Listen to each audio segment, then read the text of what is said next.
everyone. This morning's talk is in the form of a question. Is peace possible?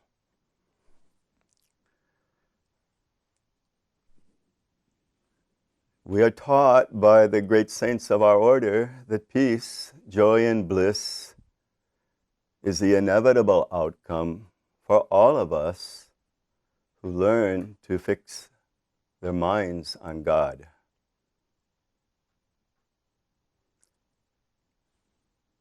Is that all? Is it that simple? That peace is just remembering God?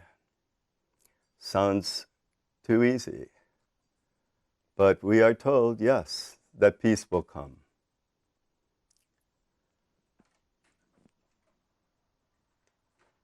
In our order, when we read the advice of some of the great disciples of Ramakrishna,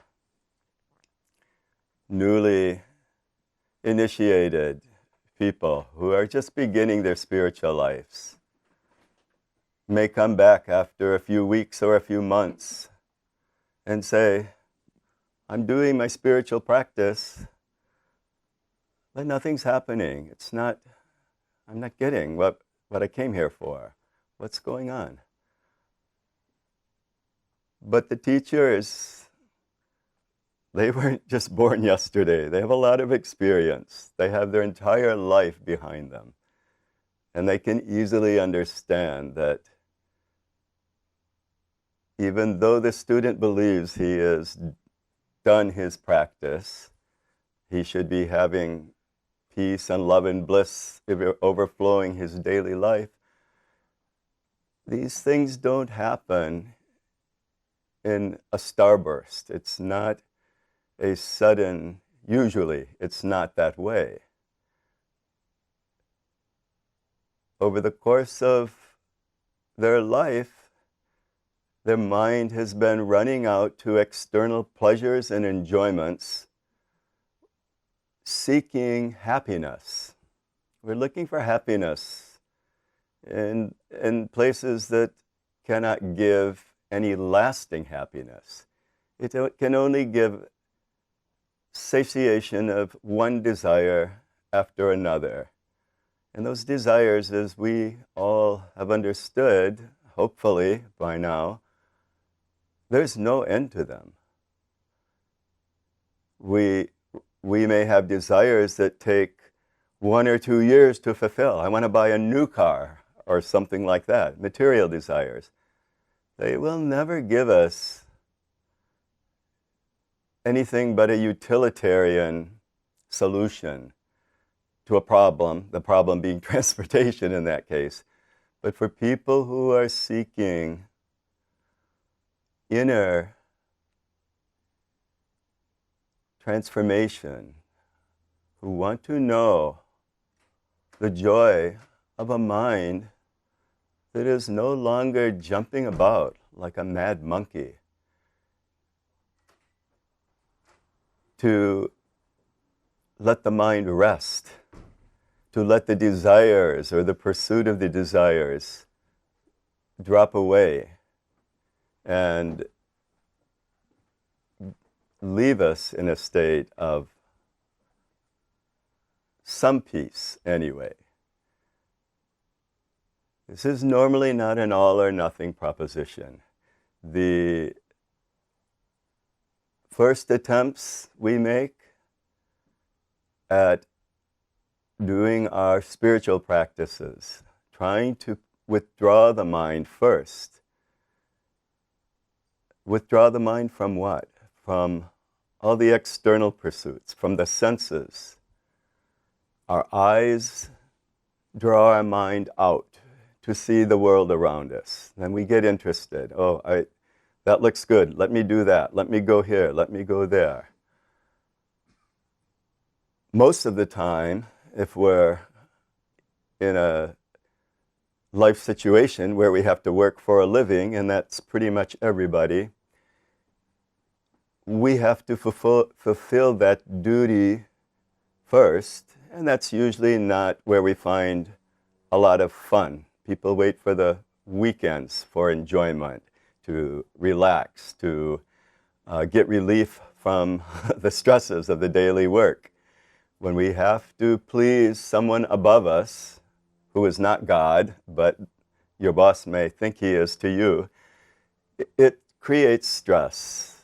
Trying to be a willing servant of another for a paycheck is not a great ideal of life, in the sense that it's necessary. It's a given in the culture and the society we live in today. But so we have to do it. Otherwise, we don't imagine what our life would be if we're not earning money, paying our bills, living, covering our shelter. So back to the original question, when students come back, after usually a very short time, students who do their spiritual practice with fuller concentration. We don't have full concentration in the beginning. To withdraw, we can concentrate usually on our jobs fully because we practice it every day, or on our hobbies, on the things that we feel passionate about. The concentration comes automatically. It comes naturally because we love it. We have some love. I want to do this. If you're an artist, maybe the time to draw, or a photographer, or someone who likes to go out and hike in the mountains and enjoy seeing nature. It's uplifting. When we're doing that, we're not struggling at a desktop. We're not in an argument with a coworker or a boss or a relative or a child who's needing our attentions. So teachers usually give the same advice to these students who come back. You might imagine what it is. Do more japa. Do your meditation. I think most of you know japa is the repetition of the name of God. And you have to sit for a while and just repeat that name. And with your imagination, you add life to that name. It's not just a mechanical thing that's going to happen. You have to make that inner world appear for you. You bring it to life within yourself. That is the beginning of real spiritual practice. If you're just doing, okay, repeat this mantra X number of times and all that, it's not a checklist.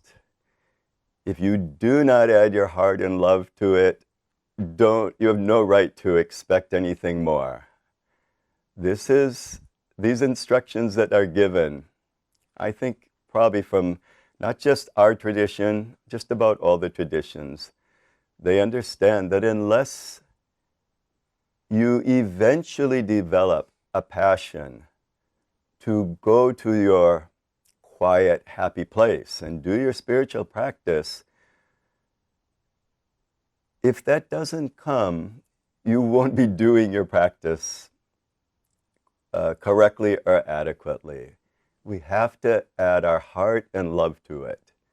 And as we do that, something changes within us. Something that was not there before we began our practice, we've added something new to our life. That may be a first for people who are older and are deciding, let me try meditation. Nothing else in the world is doing it for me.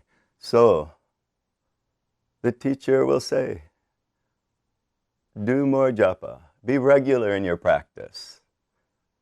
They tell you that in the beginning, but you may just think it was a passing comment. It's not.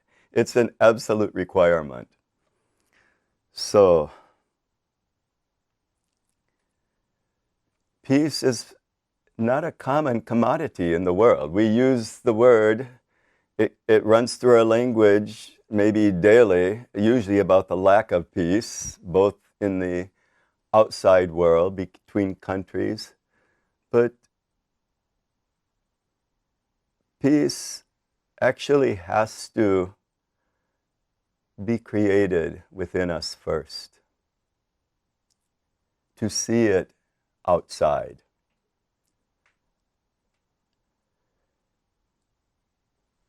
Peace and happiness and contentment can only come to us when we've understood that these aren't things in themselves that we make happen. These are byproducts of learning to dismiss or pray that our worldly desires, our material and desire for enjoyment, for fun, for what we call happiness. Happiness, none of these words have any real meaning until we try to put a definition. Happiness, everyone is looking for. But in general, always looking in the wrong places. There's stories where somebody has dropped something in a dark alley, but his keys or something. But they're looking under the street light further away because only there's light to see. Well, you're not going to find your keys that way. In the same way, we're not going to find happiness by repeating the same thing over and over, trying to fulfill our desires, our wishes for, if I do this, it will give me some happiness, a good meal. Yes, you can have a little happiness for 5 minutes, 10 minutes. Is that really all you want? The wish for happiness or peace has to come eventually from an understanding that it is the most valuable commodity we could hope for, we could aspire to. If you're happy running about, running here, running there, doing this, doing that, and think that, well, you live your entire life through your middle age, your old age, doing just that, we should be able to mature spiritually. We have to emotionally and spiritually grow up. And when we do, we will see there is no lasting happiness to be found outside. It's a harsh message, particularly if you're in your 20s or a teenager, to be told, no happiness, what's the point? The point is their understanding of happiness normally when you're younger has been nothing but the fulfillment, immediate fulfillment of your impulses. In this case, your mind has become your master. The mind is always going to get filled with an endless possibility of desires. When we're little, our parents are the fulfillers of what we want. When Christmas comes, many of us probably have memories, at least in the West, for others in other countries, when you have celebrations like Durga Puja or Diwali, where gifts come to children. Look how excited the children are, how they're waiting for that day to come. But they're looking forward to candies and treats and special relatives visiting and gifts. For us, gifts under the Christmas tree. It creates an aura, a spell, as it were, of magic around the whole thing. But as we get older, the reality of what actually is happening at Christmas time, a special time, the gift giving, the Santa Claus coming and leaving presents, these ideas, these are childish ideas in actuality, in the sense that it placates our wishes temporarily. It's the answer to, I want a new bike, when we're children, we want these things, but if we actually grow up as we age, if our desires will naturally change. They become age appropriate. But often the habit of just wanting more, you want to grasp and bring everything to you. Now it's out of habit. If we stop and think about, well, how happy did the last thing I had make me? How long did my last iPhone last? Now every year they're going to upgrade it. And again, things like technology gifts. People give an iPhone for Christmas. I know many people who've done that. And, oh, wonderful, something new. But I see that in general, people are more controlled by their devices than they control their devices. They become a willing slave of this and waste so much time. And yet, it's the power of habit. What we're used to doing, we continue to do. So peace is the most uncommon commodity. And if we study what the saints and sages have to say about it, we have to first understand where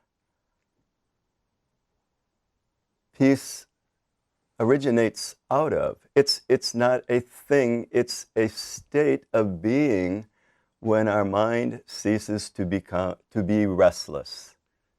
And given, the mind by its very nature, it's in Vedanta, it's axiomatic. The mind by its nature is always restless. Even when we're settling down at the end of every day, finally we have to stop thinking. And then we go into a dream world and we start thinking again in a fantasy of our own creation. The mind is restless again in the dream. The mind hasn't stopped. We have another stage of sleep called deep sleep, where we don't have apparently any dreams. Now they can put a EEG and measure different brain waves. So modern technology is slowly catching up with the subtleties of how God created us from the very beginning. We're trying to look about how we function, but I think the sages and philosophers look at something other as why we function and how we can become how we can make the best version of ourselves, how we can use our lives for its intention. And again, you're in a Vedanta center today. The main teaching, which is always remembering the goal of life is that highest realization of God. And that means usually first trying to see God within ourselves. Until and unless we succeed even a little with that, it is not possible to look outside to others and see them as equal beings on earth, co-created by the same creator who created us. Because the nature of the mind is to think of itself first, and almost always, over and above. Sometimes we open up to family members, our spouses, our relatives. What Vedanta usually tries to emphasize is we can grow our family larger and larger until that divinity which we come to feel within ourselves, once that becomes real to us, it will be impossible to look on others as different. The self within us is no different than that self within them. We usually busy ourselves about our personal needs, our personal wants. And our mind takes time with that. But when we live in community with each other, which we always do, very few survive on their own. We forget that often.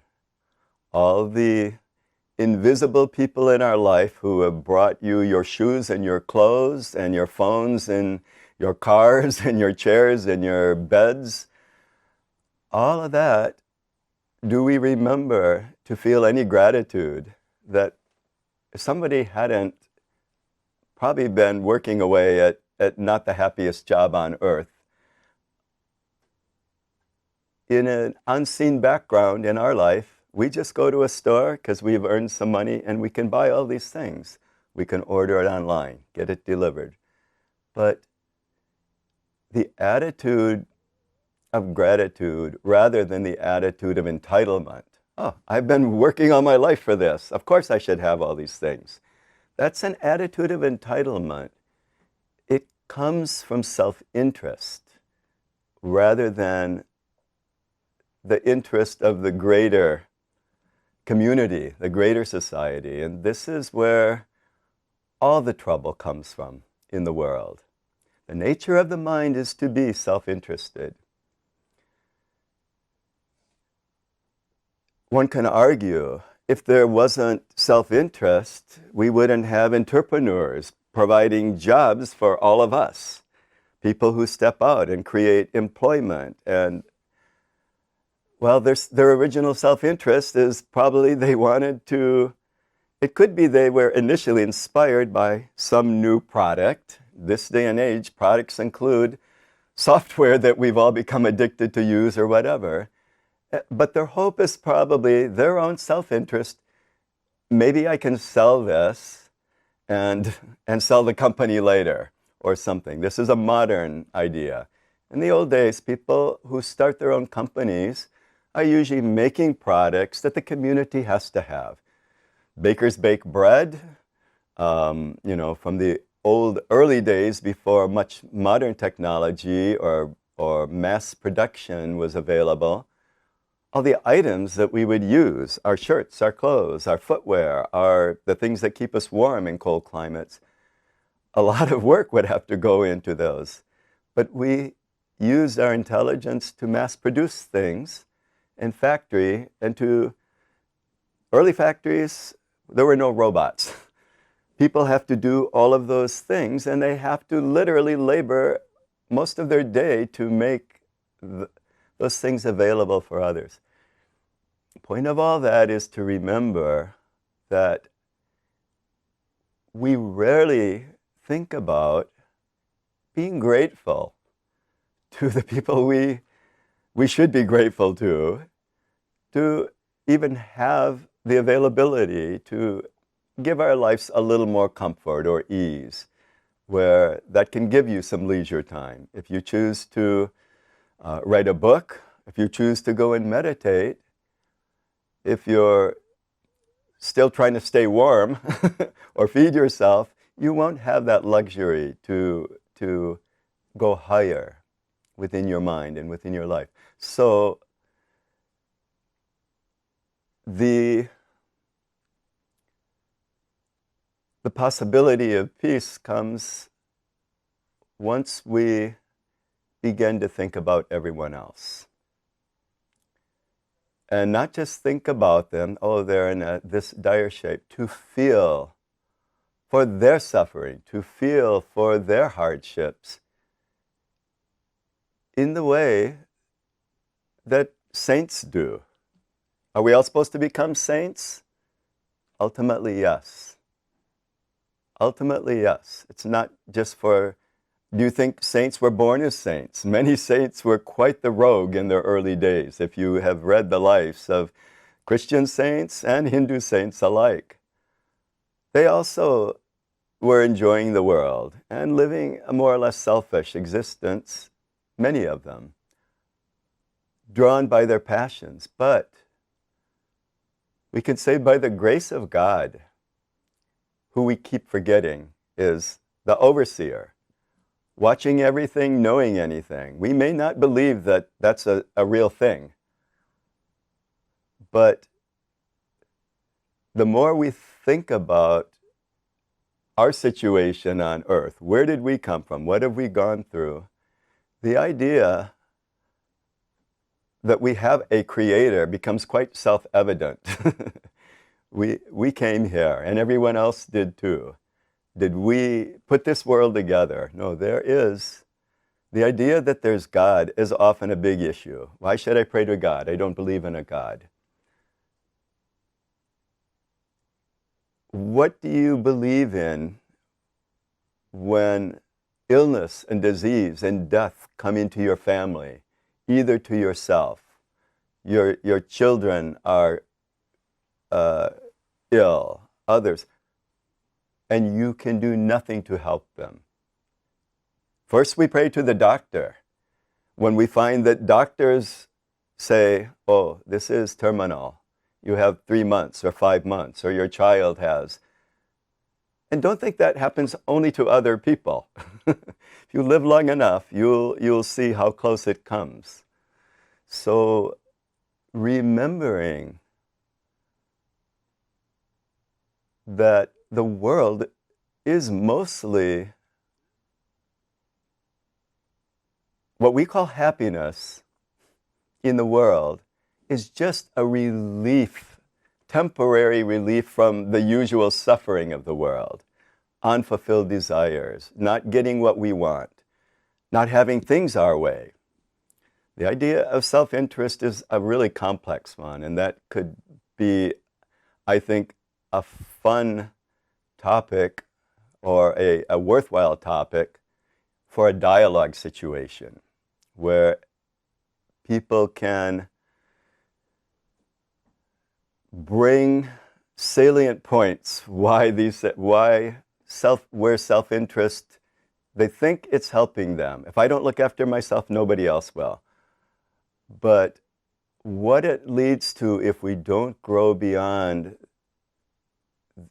genuine interest in what others need and want, other than just our own, by growing larger than our selfish self, that little ego, who only wants what it wants. And there is no rhyme or reason.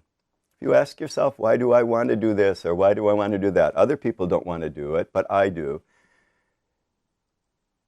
This small self, we use the small s self, is usually who's operating within us.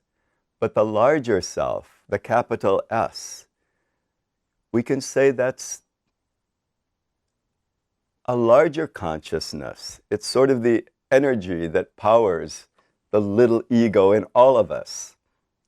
The little ego doesn't actually exist on its own. What happens when we depart from our bodies and leave this world? In Buddhism and Hinduism, the idea of reincarnation is there. We don't come back as the same personality as far as we understand. You don't find two, if we use famous people, Einsteins or Edisons. We may find similar new people who can think out of the box and bring new things to the world. But we dispose of this personality that we have in this lifetime as readily as we jump out of the body at the end of our life. And that's something that I think is hard, or not, it's not normal for people to deal with that unless they read Vedanta, unless they study Vedanta. When we analyze who the little self is, we find that there is nothing there. It's like an onion skin. All the layers and qualities that you can attribute to yourself, who you believe yourself to be, can be unpeeled layer by layer. We're looking for the essence of that ego, that little self. There's nothing under it other than being. Just simple, something is being. We exist, and we know that. But that being, once we peel away the qualities, what is that? That's what we call God, the God that dwells in all beings, that animates all the little egos are animated by that same power. You can say, well, there are nice people, there are bad people, there are, people who are very selfish, and there are people who are magnanimous and philanthropic. They have generous hearts. They cry at the distress of others. How many can do that? How many feel so much for others? There are people who do, but it's a rarity to find. We're mostly concerned about we jump back to our self-interest. To find peace in life and lasting peace and happiness that abides, it never comes externally. It comes from finding that is existing within us. It has always been there. We have basically piled and smothered it with our desires to do, not just to be, but to do, to get things, to grasp, to grab the things out of the world and make them our own. But we can't own anything. We can't take anything with us. You can play with it while it's here. It's like a neighbor's dog who comes over to visit or something. He's going to go back home. All of these qualities, all of these material possessions, what do they do for you? When we analyze how much happiness are you actually getting from these, then we understand clearly that in the world, through acquisition, no lasting peace, no happiness comes. And this has to be realized by every individual before they're going to change the way they think and the way they live, until they believe the truth of it. And this is true because this is the outcome of the greatest minds that have come to earth, the saints and sages of India or any saint in other religions.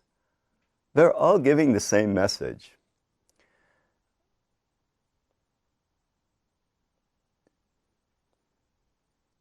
I'm just looking at time here.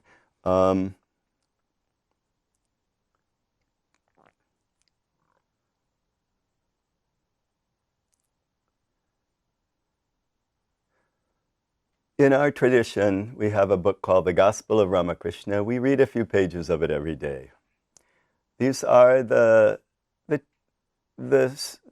conversations of Ramakrishna, a great saint of Bengal, of modern India. We say modern India. He's 150 years ago modern, but it wasn't 2,000 years ago. And we didn't have video cameras then, but we had a Mahendranath Gupta, who had a photographic memory. And he would record verbatim the words of this great saint.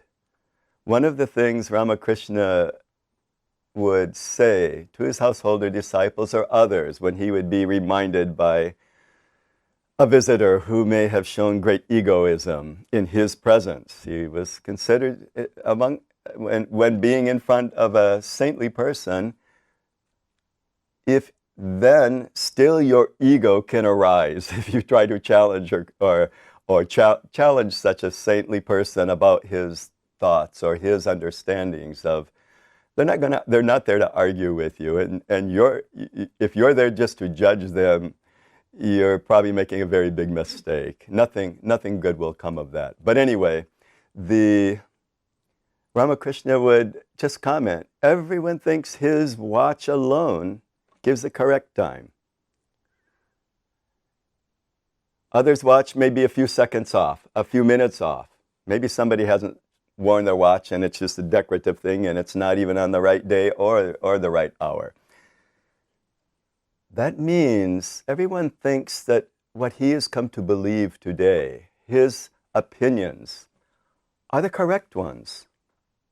And I knew that when I was 20. Well, if I didn't have the correct opinion, I would think something else, right? Okay, the correct one then, my new opinion is now this. So that's now the correct. But when we mix up with other people and find other opinions, some of them completely contrary to ours, what we think is good, they think is bad. What our likes are, they hate it. No two opinions, no two watches agree. But we each are determined, this is called self-interest, to want to victor. My opinion will, you'll see. Mark these words. Those are the words of very egotistical people who say, remember this. Politicians and things will say, that people will say, talk like that. And you may find fiery ministers and orators on the pulpit talking like that. To lack the humility of recognizing we are all, you can say, we are human pawns of our Creator. Whether you are a CEO or one of the minions working in a factory, we are pretty much all on the same level in this world. We have to feed ourselves. We usually end up with a family. We have to feed that and take care of it. Whether you're at the top of society's recognized structure or in the middle or at the lower level, when it comes to the Creator, we're still so insignificant. And to think that we can talk proudly about, oh, this is the knowledge that will set you free, that any one person thinks he has the answer, that person is he's either destined to mature spiritually and emotionally, hopefully, to grow. We will be dragged through the direst of circumstances until humility comes to us, usually. We will be brought to our knees by how these circumstances happen. It seems that God custom makes your future life to give you exactly what you need when you need it. And often it may not be a pleasing thing to you, particularly if we're feeling a little proud or arrogant. So someone, I texted an email from some well-wishers, not from out of state, who reminded me of kindness, being kindness in the world. I listened to the radio on the way here, a little bit of NPR news, and that idea that in public society, people are politically correct, to smile, to answer, to not be argumentative. But then when they get off on their own, they will rant and rave with others or someone they feel who they can, maybe they're just so angry they can't contain it. And we see this every day. That loss of civility shows how removed from loving kindness, which is taught by all religions. Loving kindness. Not forced, because that's how we're supposed to behave, but practiced because it's a better way to behave. To have no regard for other people's feelings or sentiments shows a very selfish and self-interested attitude, an arrogant attitude that, why should I care for what you think? Who are you in my life? Who are you to me? Or you're coming or going, we're all passing. I don't have to be nice to you. I feel that sometimes more and more when I go to stores and shop and take care of the things that I need to take care of at the retreat, and more it pushes me to remember to smile, to make a helpful comment to someone who's obviously having a bad day at a cashier register or something. Just even, first of all, not a forced smile, a genuine smile. We have to find something nice to think of or to say. I grew up with a mother who taught all her kids, if you can't say anything nice about anyone, then you just keep quiet. But I say, don't keep quiet.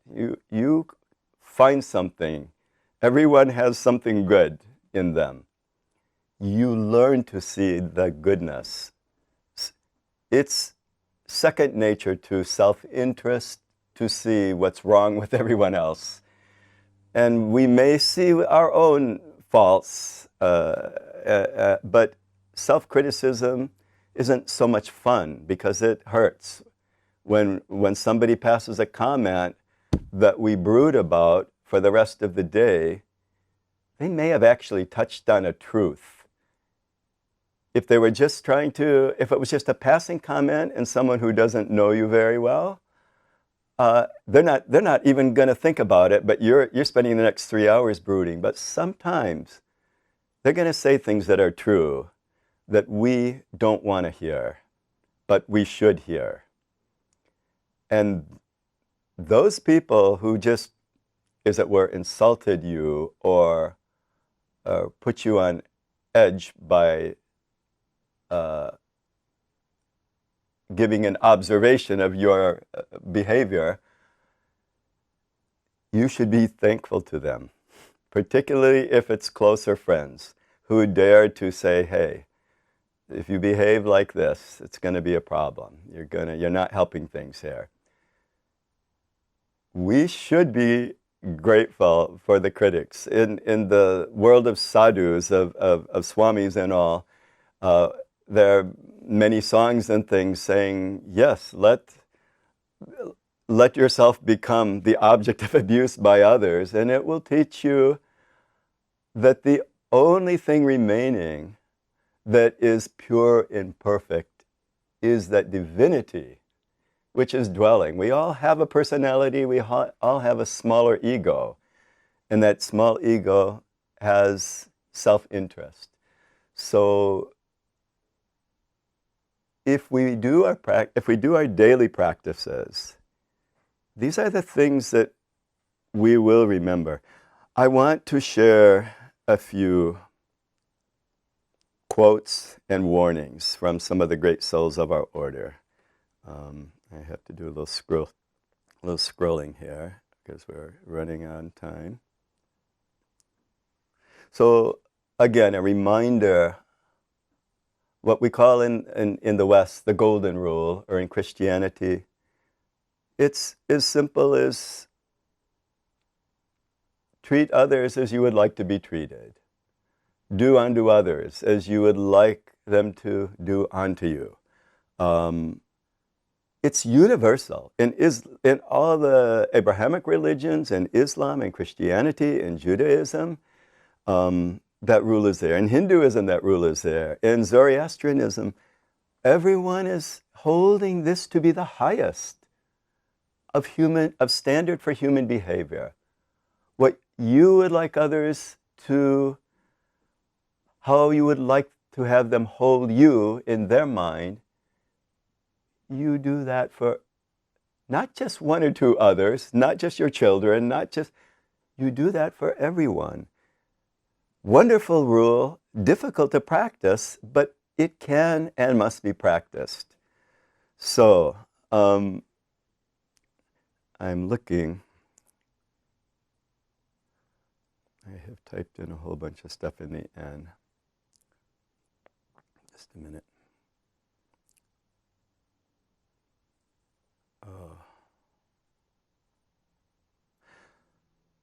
One of the last teachings of the Holy Mother was, she was on pretty much her deathbed, and a woman disciple came to her to tell the mother her sorrows. The mother's dying, and still she's being sought to give some advice.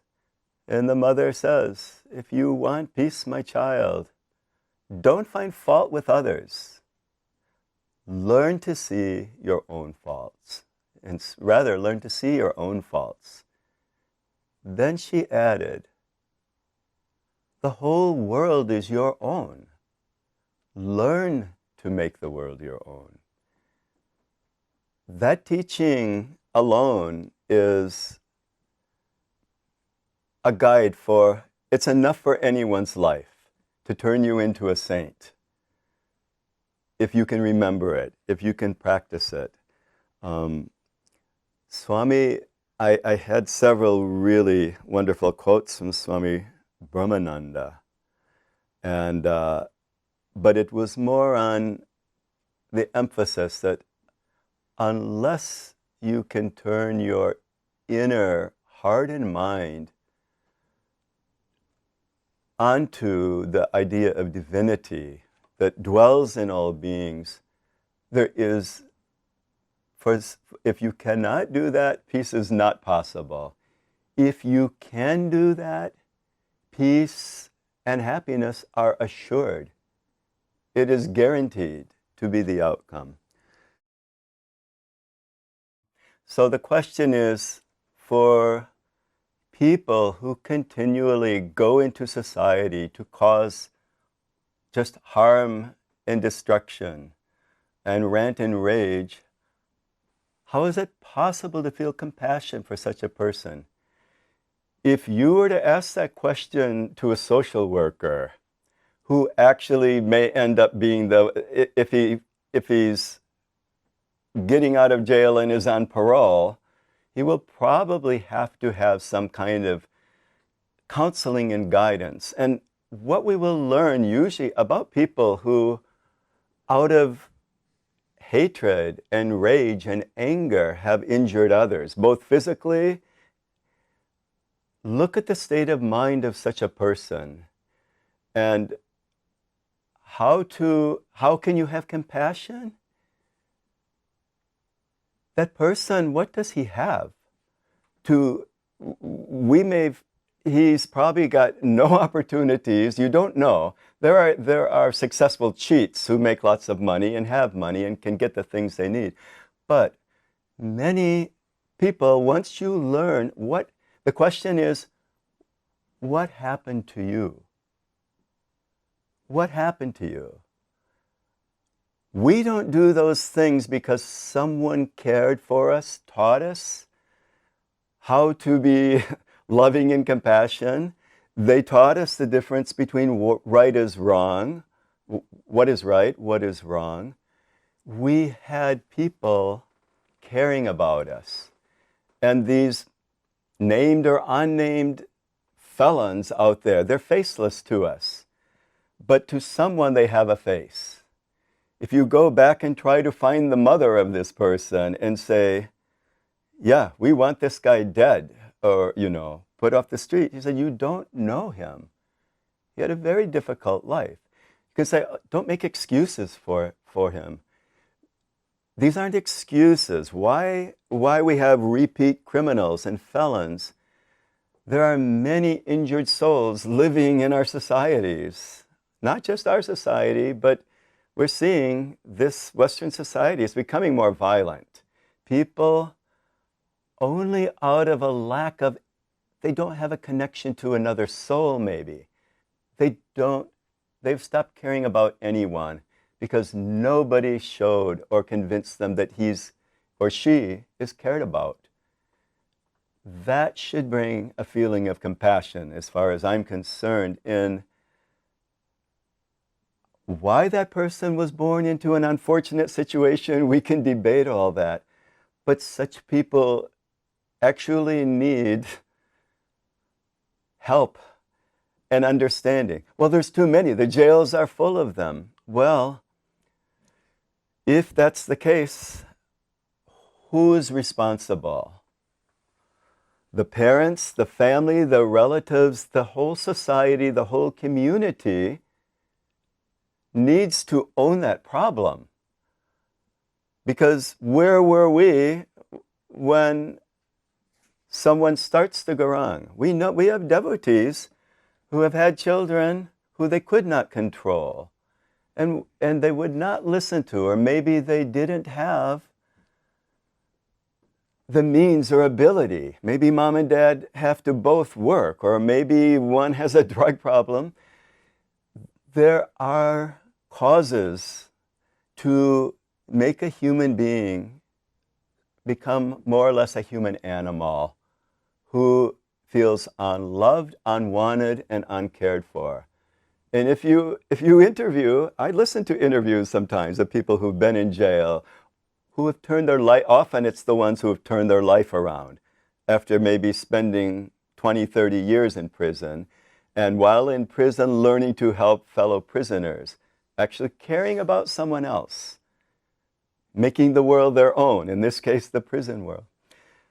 That's, I mean, how can we have compassion? How can we not? If we think deeply, what happened to you? What happened to you? There'll be a story. And you can feel fortunate that it didn't happen to you. Therefore, but the grace of God go I.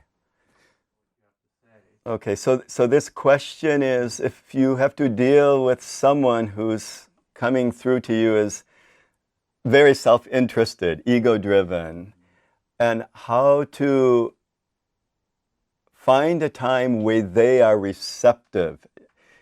Time and place and the way to do it really does matter.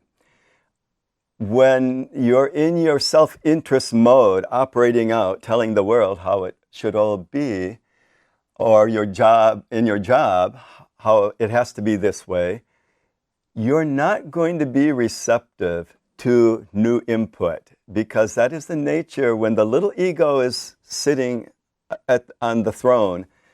It's not the time, but there are ways to kind of recognize and give, okay, I've heard what you're saying, and what about, could it also look like this? You can, by using sometimes the form of a question, have you thought about seeing it this way as a possibility? In this area, your interactions with individual people on a one-on-one it's something each person, if you manage people in a job, it's a skill you really need to hone in on and recognize that time and place and person are really important. When you can, what to say, if a person is charged up, he's not receptive, and if you can give a whole wonderful lecture, not a word has gone in because he's thinking about what he wants to say next the whole time. He's only thinking about a retort, and he's not even hearing what you're saying. So it's good that you recognize as a manager that sometimes, not every time is a time to put in another idea. You have to wait till that person is calmed down and more receptive, and then maybe, and not in a scary, come to my office and sit, and we'll talk about that at 3 o'clock this afternoon. That also is not so comfortable. But if you are in the hall and say, hey, it just occurred to me that maybe this other view or this other idea might be better for us or for our whatever problem we're trying to solve. Yeah, those are practical problems where someone who actually has a calm mind through practice of meditation, a calmer mind, I won't say a calm mind, but a calmer mind, they'll also be able to hear this messages, the underlying messages through word and intent and through the expression that will make you a much more effective manager. You can help people be better at their job and at maybe communicating too. Okay, so I think this is probably enough for the day. So I'm going to conclude with a chant, and I thank you all for your patience. So we will conclude with the same chant. Om Asato Ma Sadagamaya Tamaso Ma Jyotirgamaya Mrityorama Amritam Gamaya. Om Shanti Shanti Shanti Harihi Om Tat Sat. From the unreal, lead us to the real. From darkness, lead us to light. From death, lead us to immortality. Om, peace, peace, peace to all beings.